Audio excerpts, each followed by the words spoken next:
여러분, 자녀에게 혹시 이렇게 말씀하신 적 있으신가요? 코딩 배워라. 컴퓨터 잘하면 먹고 사는 건 걱정 없다. 저도 그렇게 믿었습니다. 온 세상이 그렇게 말했으니까요. 그런데 2025년 데이터가 나왔습니다. 컴퓨터공학 전공자, 실업률 6.1%, 철학 전공자, 실업률 3.2%, 예술사 전공자는 3%입니다. 문과라서 죄송합니다. 라는 말이 있었죠. 그런데 지금은 정반대가 되어버렸습니다. 6,000통. 한 컴공과 졸업생이 취업을 위해 넣은 지원서 수입니다. 면접은 13번, 합격은 0번. 심지어 맥도날드에서도 경력 부족으로 탈락했습니다. 스탠퍼드 졸업생이 치폴레 알바 면접에서 떨어지고 있습니다. 지금 이 순간에도 22세에서 25세 프로그래머 일자리가 사라지고 있습니다. 2022년 정점 대비 20% 이상 증발했거든요. 그 자리를 뭐가 채웠을까요? 월 10단어짜리 AI입니다. 연봉 9만 달러짜리 신입 개발자 대신 말이죠. 10년간 가장 안전하다던 직업이 왜 하루아침에 가장 위험한 직업이 되어버린 걸까요? 오늘 영상에서는 세 가지를 낱낱이 파헤쳐 보겠습니다. 첫째, 컴퓨터공학과가 왜 갑자기 취업 지옥이 되었는지 그 충격적인 데이터를 보여드리겠습니다. 둘째, 대학 졸업장 대신 중퇴를 선택해서 140조 원짜리 기업들을 만들어낸 사람들의 비밀을 알려드리겠습니다. 셋째, 이 혼란 속에서 우리는 무엇을 준비해야 하는지 구체적인 생존 전략을 정리해드리겠습니다. 이 영상 하나면 AI 시대 인재시장의 판도가 어떻게 바뀌고 있는지 한눈에 보이실 겁니다. 그럼 바로 시작하겠습니다. 본격적인 분석에 들어가기 전에 아직 구독 안 하신 분들은 지금 구독 버튼 눌러주시면 감사하겠습니다. 이런 경제 이야기 꾸준히 전해드리고 있습니다. 자, 먼저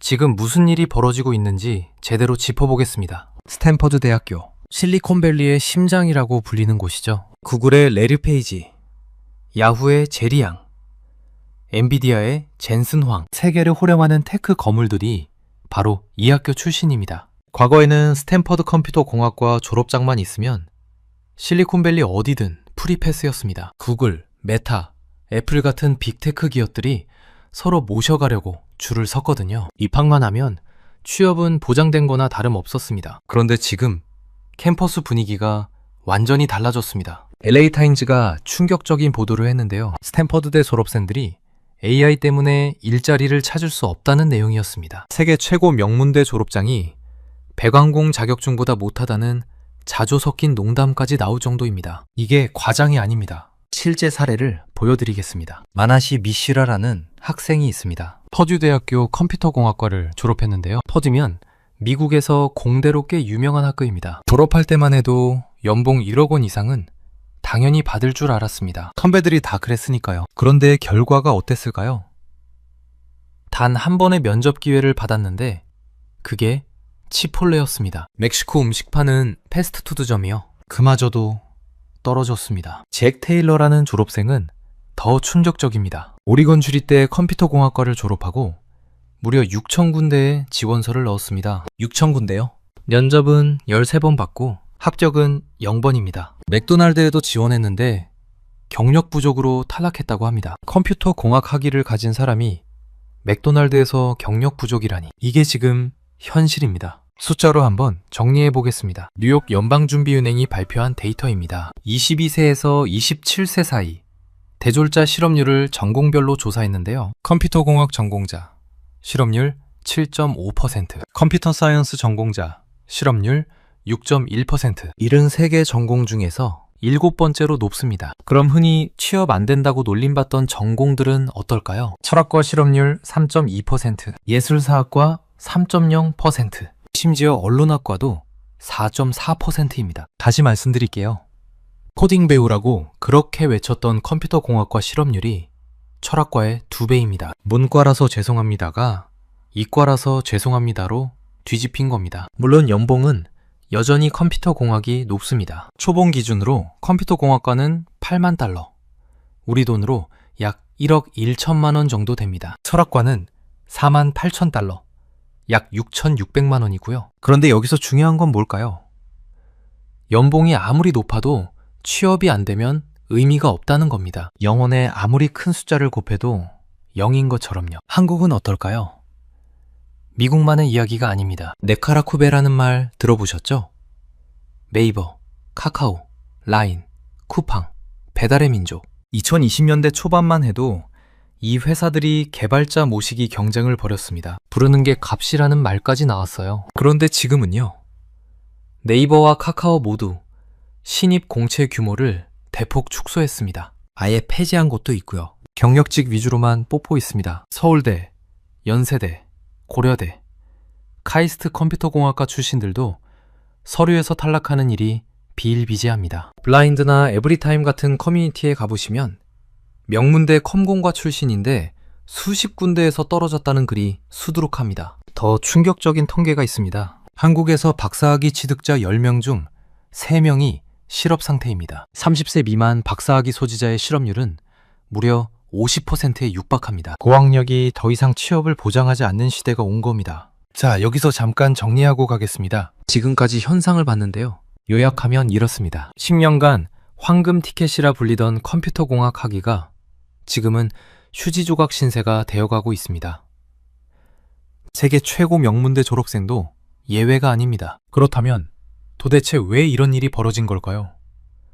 원인을 하나씩 파헤쳐 보겠습니다. 첫 번째 원인은 AI 코딩 도구의 폭발적인 발전입니다. 여러분, GitHub 코파일럿이라고 들어보셨나요?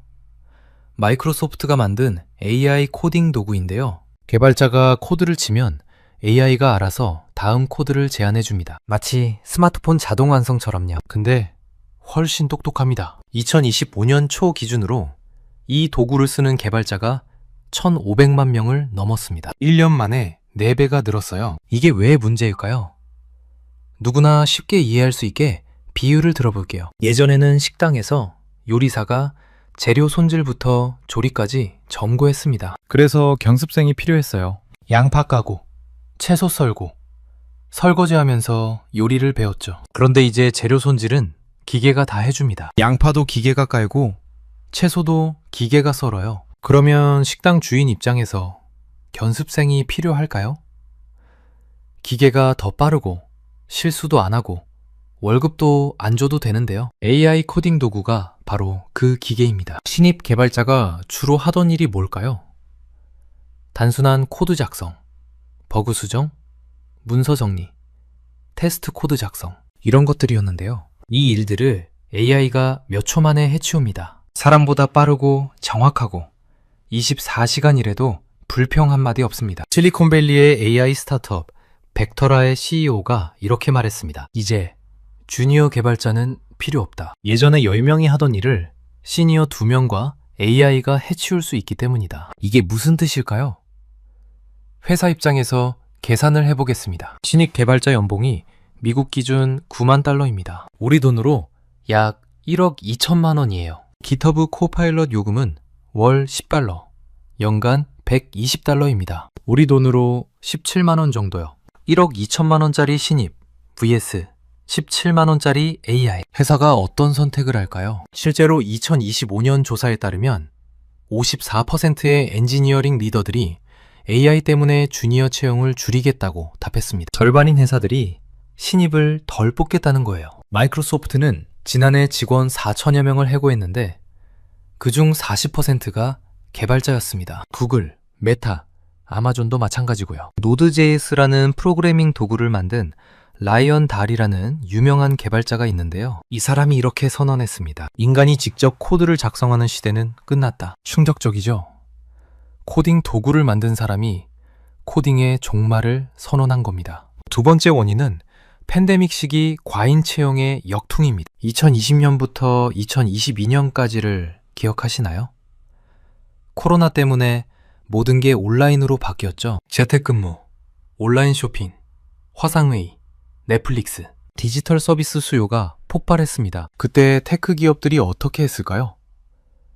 개발자를 미친 듯이 뽑았습니다. 일단 뽑고 보자. 나중에 어떻게든 쓰자. 이런 식이었어요. 쉽게 비유하면 이렇습니다. 갑자기 손님이 엄청 몰린 식당이 있다고 해보죠. 주인이 당황해서 직원을 왕창 뽑았어요. 그런데 손님이 다시 줄어들었습니다. 직원은 많은데 할 일은 없어요. 결국 어떻게 될까요?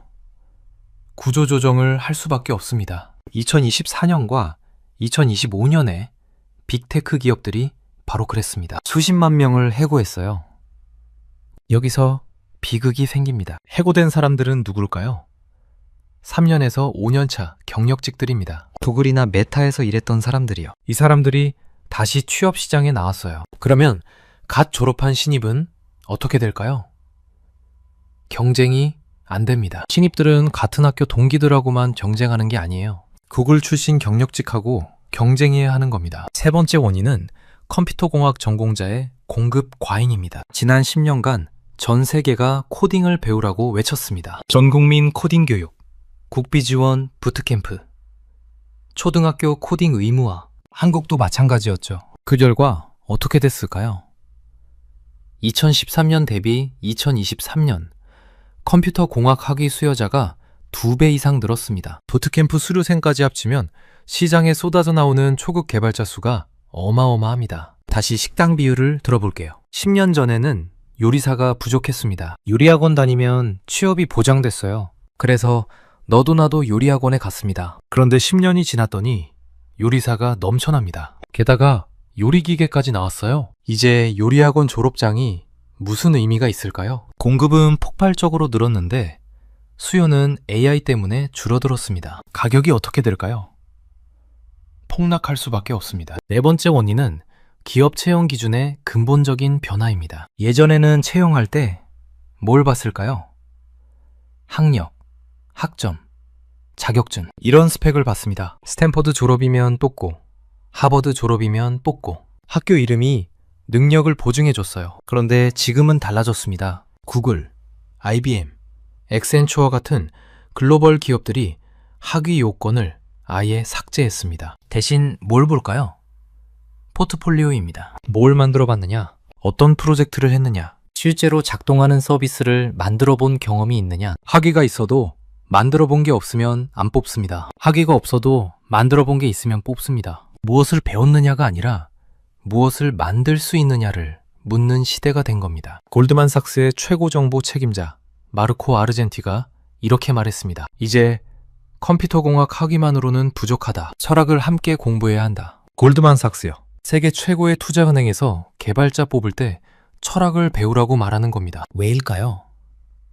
AI가 코드는 대신 짜주지만 이 코드가 윤리적인지, 이 서비스가 사회에 어떤 영향을 미치는지 이런 판단은 AI가 못하거든요. 그건 인간만이 할 수 있는 영역입니다. 여기서 잠깐 정리하겠습니다. 원인 4가지를 요약하면요. 첫째, AI 코딩 도구가 신입 개발자의 일을 대체하고 있습니다. 둘째, 팬데믹 때 과잉 채용했다가 대량 해고가 터졌습니다. 셋째, 코딩 배우라고 해서 너무 많은 사람이 몰렸습니다. 넷째, 기업들이 학위 대신 실제 결과물을 보기 시작했습니다. 4가지가 동시에 터지면서 컴퓨터 공학의 황금기가 끝난 겁니다. 자, 그런데 여기서 반전이 있습니다. 학교 안에서 이런 처절한 생존 경쟁이 벌어지는 동안 아예 학교 밖으로 뛰쳐나와서 억만장자가 된 사람들이 있습니다. 피터 틸이라는 사람을 아시나요?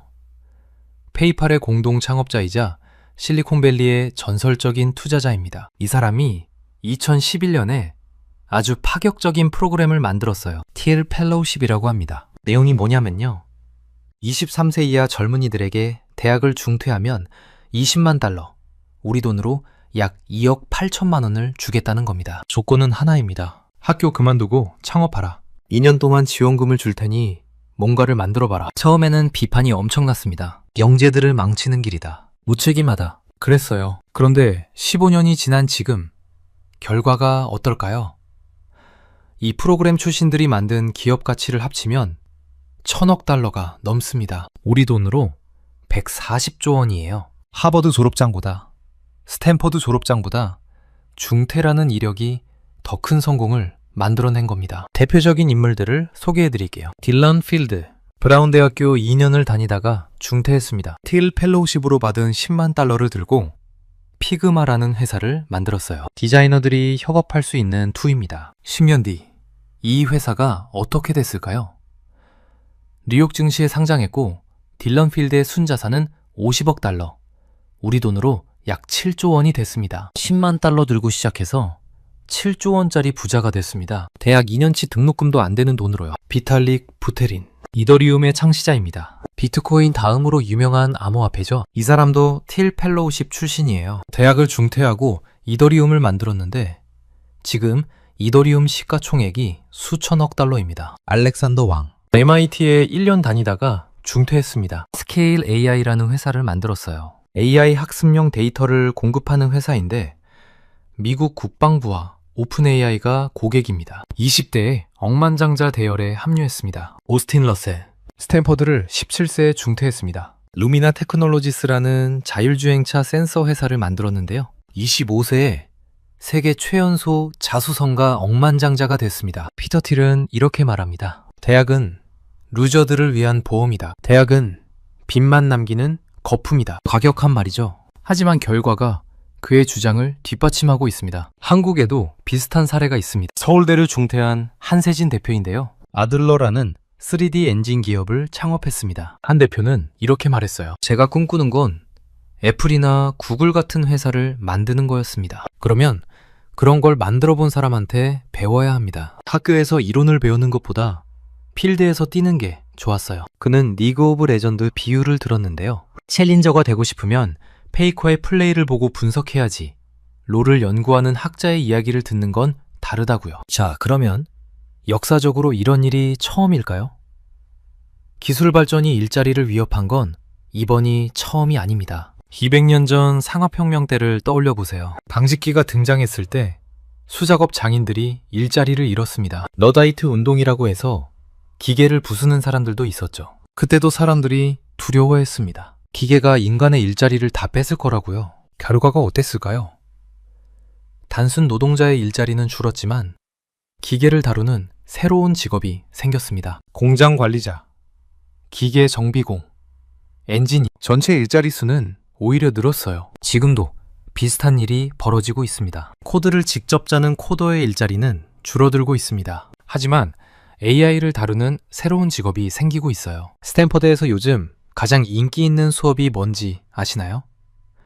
CS146S라는 강의입니다. 현대 소프트웨어 개발자라는 수업인데요. 이 수업의 특징이 뭘까요?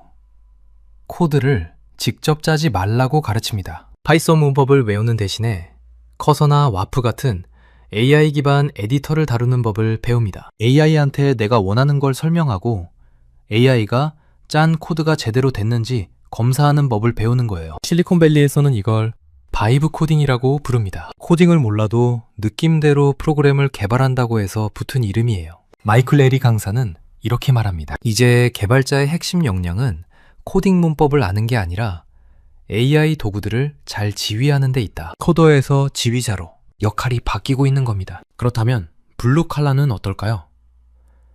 재밌는 현상이 일어나고 있습니다. 미국 학생정보센터에 따르면 2025년 가을 학기 냉난방 공조 관련 프로그램 등록자가 3만 1000명을 넘었습니다. 전년 대비 18% 이상 증가한 수치예요. 스탠퍼드 학생들 사이에서도 충격적인 진로 변경이 일어나고 있습니다. 차라리 배관공이나 전기 기술자가 되겠다는 거예요. 왜일까요? AI가 지식 노동은 대체할 수 있어도 고장난 변기를 고치거나 전선을 연결하는 물리적 노동은 대체하지 못하거든요. 로봇이 집에 찾아와서 수도관을 교체하려면 아직 한참 멀었습니다. 블루칼라의 역습이라고 해도 과언이 아닙니다. 자, 그러면 우리는 어떻게 해야 할까요? AI 시대에 살아남기 위한 생존 전략을 정리해 드리겠습니다. 첫 번째, 코딩이라는 기능에 집착하지 말고 해결이라는 가치에 집중하시길 바랍니다. 코드를 잘 짜는 건 더 이상 경쟁력이 아닙니다. AI가 더 잘 짜니까요. 중요한 건 어떤 문제를 해결할 것인가입니다. 문제를 정의하고 해결책을 설계하고 AI를 도구로 써서 결과물을 만들어내는 능력. 이게 핵심입니다. 두 번째, 나만의 도메인 지식을 쌓으시길 권합니다. AI는 범용적입니다. 누구나 쓸 수 있어요. 그러면 차별화는 어디서 나올까요? 특정 분야에 대한 깊은 이해에서 나옵니다. 의료를 잘 아는 사람이 AI를 쓰면 의료 서비스를 만들 수 있습니다. 금융을 잘 아는 사람이 AI를 쓰면 핀테크 서비스를 만들 수 있어요. AI는 도구일 뿐이고 어디에 쓸지는 인간이 결정합니다. 세 번째, 학위보다 포트폴리오를 만드시길 추천드립니다. 기업들이 학위를 안 본다고 했죠?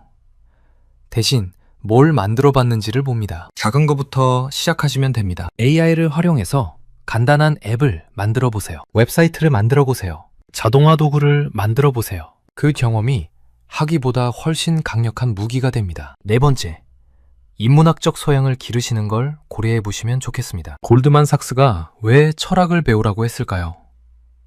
AI가 잘하는 건 정해진 문제에 대한 최적의 답을 찾는 겁니다. 하지만 답이 없는 문제, 윤리적 딜레마, 가치 판단, 이런 건 AI가 못합니다. 인간만이 할 수 있는 영역이에요. 그리고 그게 점점 더 중요해지고 있습니다. 다섯 번째, AI 도구 사용에 익숙해지시길 권합니다. GitHub 코파일럿, 챗GPT, 클로드, 커서, 이런 도구들을 한 번도 안 써보셨다면 지금 당장 써보시길 바랍니다. 무료로 체험할 수 있는 것들도 많아요. 이 도구들을 잘 다루는 사람과 못 다루는 사람의 생산성 차이가 점점 벌어지고 있습니다. GitHub 연구에 따르면 AI 도구를 쓰는 개발자가 업무를 56% 빨리 끝낸다고 합니다. 여섯 번째, 자녀 교육에 대한 생각을 바꿔보시는 것도 좋겠습니다. 코딩 학원 보내는 것만이 답이 아닙니다. 오히려 문제 해결 능력, 창의적 사고, 커뮤니케이션 능력, 이런 걸 키워주는 게 더 중요할 수 있어요. AI 시대에는 뭘 아느냐보다 어떻게 생각하느냐가 중요해집니다. 정리해 보겠습니다. 2026년 현재 컴퓨터공학 학위는 더 이상 취업을 보장하지 않습니다. AI가 주니어 개발자의 일을 대체하고 있고 기업들은 학위 대신 실제 결과물을 봅니다. 하지만 이건 위기인 동시에 기회입니다. 이제 전공과 상관없이 누구나 AI라는 강력한 도구를 들고 무언가를 만들 수 있는 시대가 왔거든요. 학위보다 중요한 것은 당신이 만든 무언가입니다. 이것이 2026년의 정답입니다. 여러분은 AI 시대에 어떻게 준비하고 계신가요? 자녀 교육은 어떤 방향으로 생각하고 계신지 댓글로 공유해 주세요. 오늘 영상은 여기까지입니다. 긴 영상 시청해 주셔서 감사합니다. 구독과 좋아요 한 번씩만 눌러주시면 정말 크나큰 도움이 됩니다. 여러분, 자녀에게 혹시 이렇게 말씀하신 적 있으신가요? 코딩 배워라. 컴퓨터 잘하면 먹고 사는 건 걱정 없다. 저도 그렇게 믿었습니다. 온 세상이 그렇게 말했으니까요. 그런데 2025년 데이터가 나왔습니다. 컴퓨터공학 전공자, 실업률 6.1%, 철학 전공자, 실업률 3.2%, 예술사 전공자는 3%입니다. 문과라서 죄송합니다. 라는 말이 있었죠. 그런데 지금은 정반대가 되어버렸습니다. 6,000통. 한 컴공과 졸업생이 취업을 위해 넣은 지원서 수입니다. 면접은 13번, 합격은 0번. 심지어 맥도날드에서도 경력 부족으로 탈락했습니다. 스탠퍼드 졸업생이 치폴레 알바 면접에서 떨어지고 있습니다. 지금 이 순간에도 22세에서 25세 프로그래머 일자리가 사라지고 있습니다. 2022년 정점 대비 20% 이상 증발했거든요. 그 자리를 뭐가 채웠을까요? 월 10단어짜리 AI입니다. 연봉 9만 달러짜리 신입 개발자 대신 말이죠. 10년간 가장 안전하다던 직업이 왜 하루아침에 가장 위험한 직업이 되어버린 걸까요? 오늘 영상에서는 세 가지를 낱낱이 파헤쳐 보겠습니다. 첫째, 컴퓨터공학과가 왜 갑자기 취업 지옥이 되었는지 그 충격적인 데이터를 보여드리겠습니다. 둘째, 대학 졸업장 대신 중퇴를 선택해서 140조 원짜리 기업들을 만들어낸 사람들의 비밀을 알려드리겠습니다. 셋째, 이 혼란 속에서 우리는 무엇을 준비해야 하는지 구체적인 생존 전략을 정리해드리겠습니다. 이 영상 하나면 AI 시대 인재 시장의 판도가 어떻게 바뀌고 있는지 한눈에 보이실 겁니다. 그럼 바로 시작하겠습니다. 본격적인 분석에 들어가기 전에 아직 구독 안 하신 분들은 지금 구독 버튼 눌러주시면 감사하겠습니다. 이런 경제 이야기 꾸준히 전해드리고 있습니다. 자, 먼저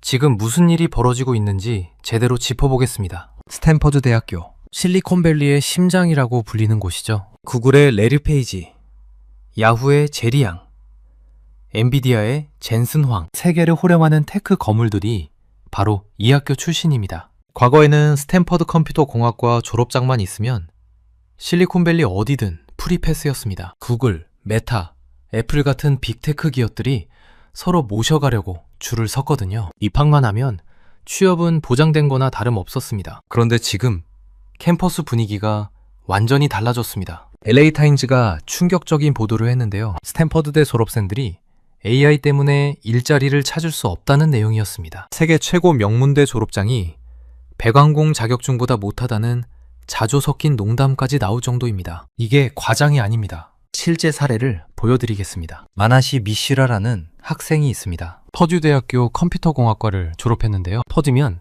미국에서 공대로 꽤 유명한 학교입니다. 졸업할 때만 해도 연봉 1억 원 이상은 당연히 받을 줄 알았습니다. 선배들이 다 그랬으니까요. 그런데 결과가 어땠을까요?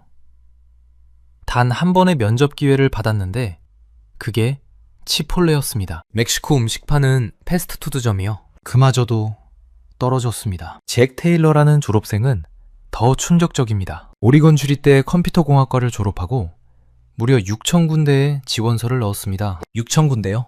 면접은 13번 받고 합격은 0번입니다. 맥도날드에도 지원했는데 경력 부족으로 탈락했다고 합니다. 컴퓨터 공학 학위를 가진 사람이 맥도날드에서 경력 부족이라니. 이게 지금 현실입니다. 숫자로 한번 정리해 보겠습니다. 뉴욕 연방준비은행이 발표한 데이터입니다. 22세에서 27세 사이 대졸자 실업률을 전공별로 조사했는데요. 컴퓨터공학 전공자 실업률 7.5%, 컴퓨터 사이언스 전공자 실업률 6.1%. 73개 전공 중에서 7번째로 높습니다. 그럼 흔히 취업 안 된다고 놀림받던 전공들은 어떨까요? 철학과 실업률 3.2%, 예술사학과 3.0%, 심지어 언론학과도 4.4%입니다. 다시 말씀드릴게요. 코딩 배우라고 그렇게 외쳤던 컴퓨터공학과 실업률이 철학과의 2배입니다. 문과라서 죄송합니다가 이과라서 죄송합니다로 뒤집힌 겁니다. 물론 연봉은 여전히 컴퓨터공학이 높습니다. 초봉 기준으로 컴퓨터공학과는 8만 달러, 우리 돈으로 약 1억 1천만 원 정도 됩니다. 철학과는 4만 8천 달러, 약 6,600만 원이고요. 그런데 여기서 중요한 건 뭘까요? 연봉이 아무리 높아도 취업이 안 되면 의미가 없다는 겁니다. 영혼에 아무리 큰 숫자를 곱해도 0인 것처럼요. 한국은 어떨까요? 미국만의 이야기가 아닙니다. 네카라쿠베라는 말 들어보셨죠? 네이버, 카카오, 라인, 쿠팡, 배달의 민족. 2020년대 초반만 해도 이 회사들이 개발자 모시기 경쟁을 벌였습니다. 부르는 게 값이라는 말까지 나왔어요. 그런데 지금은요. 네이버와 카카오 모두 신입 공채 규모를 대폭 축소했습니다. 아예 폐지한 곳도 있고요. 경력직 위주로만 뽑고 있습니다. 서울대, 연세대, 고려대, 카이스트 컴퓨터공학과 출신들도 서류에서 탈락하는 일이 비일비재합니다. 블라인드나 에브리타임 같은 커뮤니티에 가보시면 명문대 컴공과 출신인데 수십 군데에서 떨어졌다는 글이 수두룩합니다. 더 충격적인 통계가 있습니다. 한국에서 박사학위 취득자 10명 중 3명이 실업 상태입니다. 30세 미만 박사학위 소지자의 실업률은 무려 50%에 육박합니다. 고학력이 더 이상 취업을 보장하지 않는 시대가 온 겁니다. 자, 여기서 잠깐 정리하고 가겠습니다. 지금까지 현상을 봤는데요. 요약하면 이렇습니다. 10년간 황금 티켓이라 불리던 컴퓨터공학 학위가 지금은 휴지 조각 신세가 되어가고 있습니다. 세계 최고 명문대 졸업생도 예외가 아닙니다. 그렇다면 도대체 왜 이런 일이 벌어진 걸까요? 원인을 하나씩 파헤쳐 보겠습니다. 첫 번째 원인은 AI 코딩 도구의 폭발적인 발전입니다. 여러분, GitHub 코파일럿이라고 들어보셨나요? 마이크로소프트가 만든 AI 코딩 도구인데요. 개발자가 코드를 치면 AI가 알아서 다음 코드를 제안해 줍니다. 마치 스마트폰 자동 완성처럼요. 근데 훨씬 똑똑합니다. 2025년 초 기준으로 이 도구를 쓰는 개발자가 1,500만 명을 넘었습니다. 1년 만에 4배가 늘었어요. 이게 왜 문제일까요? 누구나 쉽게 이해할 수 있게 비유를 들어볼게요. 예전에는 식당에서 요리사가 재료 손질부터 조리까지 점거했습니다. 그래서 경습생이 필요했어요. 양파 까고, 채소 썰고, 설거지하면서 요리를 배웠죠. 그런데 이제 재료 손질은 기계가 다 해줍니다. 양파도 기계가 깔고, 채소도 기계가 썰어요. 그러면 식당 주인 입장에서 견습생이 필요할까요? 기계가 더 빠르고 실수도 안 하고 월급도 안 줘도 되는데요. AI 코딩 도구가 바로 그 기계입니다. 신입 개발자가 주로 하던 일이 뭘까요? 단순한 코드 작성, 버그 수정, 문서 정리, 테스트 코드 작성, 이런 것들이었는데요. 이 일들을 AI가 몇 초 만에 해치웁니다. 사람보다 빠르고 정확하고 24시간 일해도 불평 한마디 없습니다. 실리콘밸리의 AI 스타트업 벡터라의 CEO가 이렇게 말했습니다. 이제 주니어 개발자는 필요 없다. 예전에 10명이 하던 일을 시니어 2명과 AI가 해치울 수 있기 때문이다. 이게 무슨 뜻일까요? 회사 입장에서 계산을 해보겠습니다. 신입 개발자 연봉이 미국 기준 9만 달러입니다. 우리 돈으로 약 1억 2천만 원이에요. GitHub 코파일럿 요금은 월 10달러, 연간 120달러입니다. 우리 돈으로 17만 원 정도요. 1억 2천만 원짜리 신입 vs 17만 원짜리 AI. 회사가 어떤 선택을 할까요? 실제로 2025년 조사에 따르면 54%의 엔지니어링 리더들이 AI 때문에 주니어 채용을 줄이겠다고 답했습니다. 절반인 회사들이 신입을 덜 뽑겠다는 거예요. 마이크로소프트는 지난해 직원 4천여 명을 해고했는데 그중 40%가 개발자였습니다. 구글, 메타, 아마존도 마찬가지고요. 노드.js라는 프로그래밍 도구를 만든 라이언 달이라는 유명한 개발자가 있는데요. 이 사람이 이렇게 선언했습니다. 인간이 직접 코드를 작성하는 시대는 끝났다. 충격적이죠? 코딩 도구를 만든 사람이 코딩의 종말을 선언한 겁니다. 두 번째 원인은 팬데믹 시기 과잉 채용의 역퉁입니다. 2020년부터 2022년까지를 기억하시나요? 코로나 때문에 모든 게 온라인으로 바뀌었죠. 재택근무, 온라인 쇼핑, 화상회의, 넷플릭스, 디지털 서비스 수요가 폭발했습니다. 그때 테크 기업들이 어떻게 했을까요? 개발자를 미친 듯이 뽑았습니다. 일단 뽑고 보자. 나중에 어떻게든 쓰자. 이런 식이었어요. 쉽게 비유하면 이렇습니다. 갑자기 손님이 엄청 몰린 식당이 있다고 해보죠. 주인이 당황해서 직원을 왕창 뽑았어요. 그런데 손님이 다시 줄어들었습니다. 직원은 많은데 할 일은 없어요. 결국 어떻게 될까요? 구조조정을 할 수밖에 없습니다. 2024년과 2025년에 빅테크 기업들이 바로 그랬습니다. 수십만 명을 해고했어요. 여기서 비극이 생깁니다. 해고된 사람들은 누굴까요? 3년에서 5년차 경력직들입니다. 구글이나 메타에서 일했던 사람들이요. 이 사람들이 다시 취업 시장에 나왔어요. 그러면 갓 졸업한 신입은 어떻게 될까요?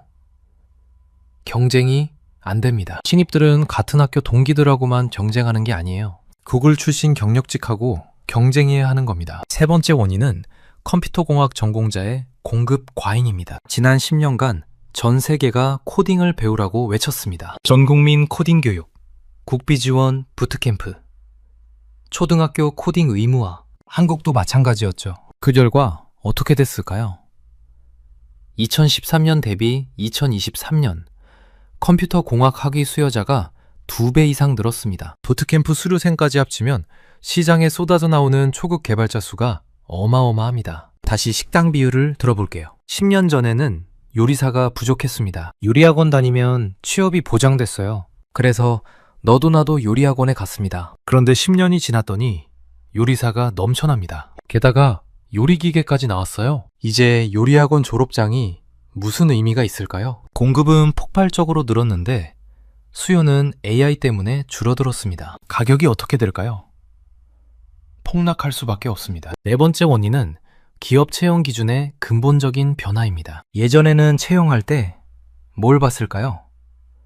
학력, 학점, 자격증 이런 스펙을 봤습니다. 스탠퍼드 졸업이면 뽑고 하버드 졸업이면 뽑고 학교 이름이 능력을 보증해줬어요. 그런데 지금은 달라졌습니다. 구글, IBM, 엑센추어 같은 글로벌 기업들이 학위 요건을 아예 삭제했습니다. 대신 뭘 볼까요?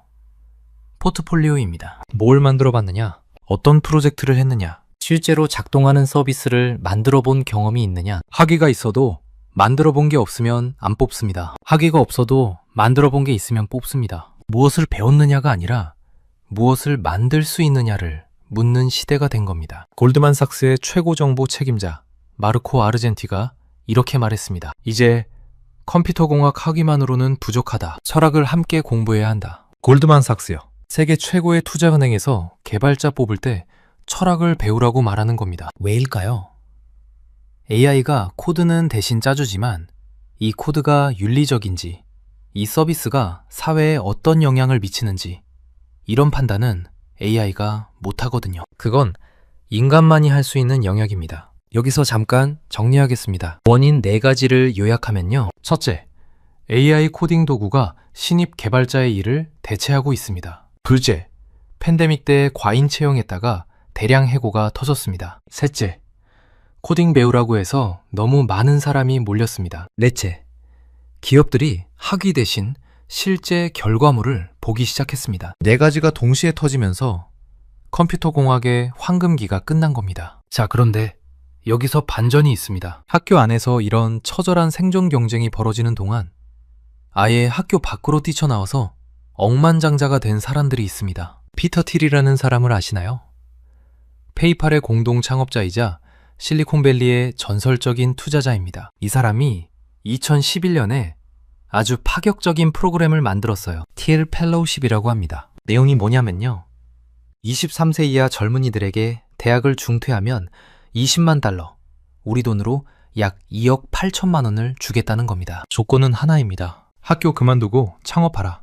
2년 동안 지원금을 줄 테니 뭔가를 만들어봐라. 처음에는 비판이 엄청났습니다. 영재들을 망치는 길이다. 무책임하다. 그랬어요. 그런데 15년이 지난 지금 결과가 어떨까요? 이 프로그램 출신들이 만든 기업 가치를 합치면 1,000억 달러가 넘습니다. 우리 돈으로 140조 원이에요. 하버드 졸업장보다, 스탠퍼드 졸업장보다 중퇴라는 이력이 더 큰 성공을 만들어낸 겁니다. 대표적인 인물들을 소개해드릴게요. 딜런 필드, 브라운 대학교 2년을 다니다가 중퇴했습니다. 틸 펠로우십으로 받은 10만 달러를 들고 피그마라는 회사를 만들었어요. 디자이너들이 협업할 수 있는 툴입니다. 10년 뒤 이 회사가 어떻게 됐을까요?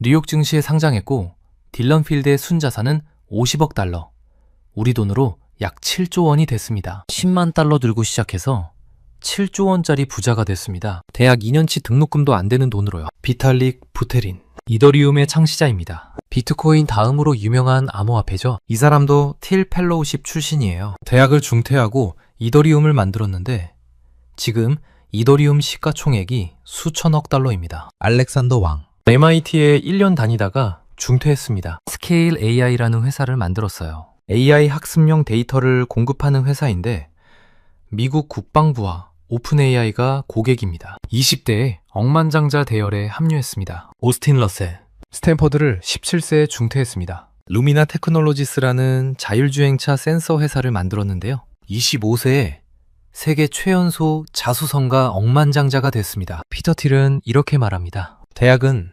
루저들을 위한 보험이다. 대학은 빚만 남기는 거품이다. 과격한 말이죠. 하지만 결과가 그의 주장을 뒷받침하고 있습니다. 한국에도 비슷한 사례가 있습니다. 서울대를 중퇴한 한세진 대표인데요. 아들러라는 3D 엔진 기업을 창업했습니다. 한 대표는 이렇게 말했어요. 제가 꿈꾸는 건 애플이나 구글 같은 회사를 만드는 거였습니다. 그러면 그런 걸 만들어 본 사람한테 배워야 합니다. 학교에서 이론을 배우는 것보다 필드에서 뛰는 게 좋았어요. 그는 리그 오브 레전드 비유를 들었는데요. 챌린저가 되고 싶으면 페이커의 플레이를 보고 분석해야지 롤을 연구하는 학자의 이야기를 듣는 건 다르다고요. 자, 그러면 역사적으로 이런 일이 처음일까요?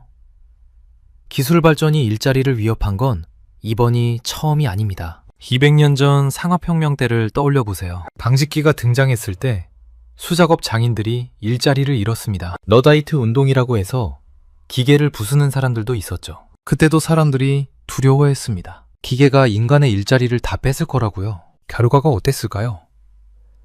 단순 노동자의 일자리는 줄었지만 기계를 다루는 새로운 직업이 생겼습니다. 공장 관리자, 기계 정비공, 엔지니어. 전체 일자리 수는 오히려 늘었어요. 지금도 비슷한 일이 벌어지고 있습니다. 코드를 직접 짜는 코더의 일자리는 줄어들고 있습니다. 하지만 AI를 다루는 새로운 직업이 생기고 있어요. 스탠퍼드에서 요즘 가장 인기 있는 수업이 뭔지 아시나요? CS146S라는 강의입니다. 현대 소프트웨어 개발자라는 수업인데요. 이 수업의 특징이 뭘까요? 코드를 직접 짜지 말라고 가르칩니다. 파이썬 문법을 외우는 대신에 커서나 와프 같은 AI 기반 에디터를 다루는 법을 배웁니다. AI한테 내가 원하는 걸 설명하고 AI가 짠 코드가 제대로 됐는지 검사하는 법을 배우는 거예요. 실리콘밸리에서는 이걸 바이브 코딩이라고 부릅니다. 코딩을 몰라도 느낌대로 프로그램을 개발한다고 해서 붙은 이름이에요. 마이클 레리 강사는 이렇게 말합니다. 이제 개발자의 핵심 역량은 코딩 문법을 아는 게 아니라 AI 도구들을 잘 지휘하는 데 있다. 코더에서 지휘자로 역할이 바뀌고 있는 겁니다. 그렇다면 블루 칼라는 어떨까요? 재밌는 현상이 일어나고 있습니다. 미국 학생정보센터에 따르면 2025년 가을 학기 냉난방 공조 관련 프로그램 등록자가 3만 1000명을 넘었습니다. 전년 대비 18% 이상 증가한 수치예요. 스탠퍼드 학생들 사이에서도 충격적인 진로 변경이 일어나고 있습니다. 차라리 배관공이나 전기 기술자가 되겠다는 거예요. 왜일까요? AI가 지식 노동은 대체할 수 있어도 고장난 변기를 고치거나 전선을 연결하는 물리적 노동은 대체하지 못하거든요. 로봇이 집에 찾아와서 수도관을 교체하려면 아직 한참 멀었습니다. 블루칼라의 역습이라고 해도 과언이 아닙니다. 자, 그러면 우리는 어떻게 해야 할까요? AI 시대에 살아남기 위한 생존 전략을 정리해 드리겠습니다. 첫 번째, 코딩이라는 기능에 집착하지 말고 해결이라는 가치에 집중하시길 바랍니다. 코드를 잘 짜는 건 더 이상 경쟁력이 아닙니다. AI가 더 잘 짜니까요. 중요한 건 어떤 문제를 해결할 것인가입니다. 문제를 정의하고 해결책을 설계하고 AI를 도구로 써서 결과물을 만들어내는 능력. 이게 핵심입니다. 두 번째, 나만의 도메인 지식을 쌓으시길 권합니다. AI는 범용적입니다. 누구나 쓸 수 있어요. 그러면 차별화는 어디서 나올까요? 특정 분야에 대한 깊은 이해에서 나옵니다. 의료를 잘 아는 사람이 AI를 쓰면 의료 서비스를 만들 수 있습니다. 금융을 잘 아는 사람이 AI를 쓰면 핀테크 서비스를 만들 수 있어요. AI는 도구일 뿐이고 어디에 쓸지는 인간이 결정합니다. 세 번째, 학위보다 포트폴리오를 만드시길 추천드립니다. 기업들이 학위를 안 본다고 했죠? 대신 뭘 만들어 봤는지를 봅니다. 작은 것부터 시작하시면 됩니다. AI를 활용해서 간단한 앱을 만들어 보세요. 웹사이트를 만들어 보세요. 자동화 도구를 만들어 보세요. 그 경험이 학위보다 훨씬 강력한 무기가 됩니다. 네 번째, 인문학적 소양을 기르시는 걸 고려해 보시면 좋겠습니다. 골드만삭스가 왜 철학을 배우라고 했을까요? AI가 잘하는 건 정해진 문제에 대한 최적의 답을 찾는 겁니다. 하지만 답이 없는 문제, 윤리적 딜레마, 가치판, 이런 건 AI가 못합니다. 인간만이 할 수 있는 영역이에요. 그리고 그게 점점 더 중요해지고 있습니다. 다섯 번째, AI 도구 사용에 익숙해지시길 권합니다. GitHub 코파일럿, 챗GPT, 클로드, 커서, 이런 도구들을 한 번도 안 써보셨다면 지금 당장 써보시길 바랍니다. 무료로 체험할 수 있는 것들도 많아요. 이 도구들을 잘 다루는 사람과 못 다루는 사람의 생산성 차이가 점점 벌어지고 있습니다. GitHub 연구에 따르면 AI 도구를 쓰는 개발자가 업무를 56% 빨리 끝낸다고 합니다. 여섯 번째, 자녀 교육에 대한 생각을 바꿔보시는 것도 좋겠습니다. 코딩 학원 보내는 것만이 답이 아닙니다. 오히려 문제 해결 능력, 창의적 사고, 커뮤니케이션 능력, 이런 걸 키워주는 게 더 중요할 수 있어요. AI 시대에는 뭘 아느냐보다 어떻게 생각하느냐가 중요해집니다. 정리해 보겠습니다. 2026년 현재 컴퓨터공학 학위는 더 이상 취업을 보장하지 않습니다. AI가 주니어 개발자의 일을 대체하고 있고 기업들은 학위 대신 실제 결과물을 봅니다. 하지만 이건 위기인 동시에 기회입니다. 이제 전공과 상관없이 누구나 AI라는 강력한 도구를 들고 무언가를 만들 수 있는 시대가 왔거든요. 학위보다 중요한 것은 당신이 만든 무언가입니다. 이것이 2026년의 정답입니다. 여러분은 AI 시대에 어떻게 준비하고 계신가요? 자녀 교육은 어떤 방향으로 생각하고 계신지 댓글로 공유해 주세요. 오늘 영상은 여기까지입니다. 긴 영상 시청해 주셔서 감사합니다. 구독과 좋아요 한 번씩만 눌러주시면 정말 크나큰 도움이 됩니다.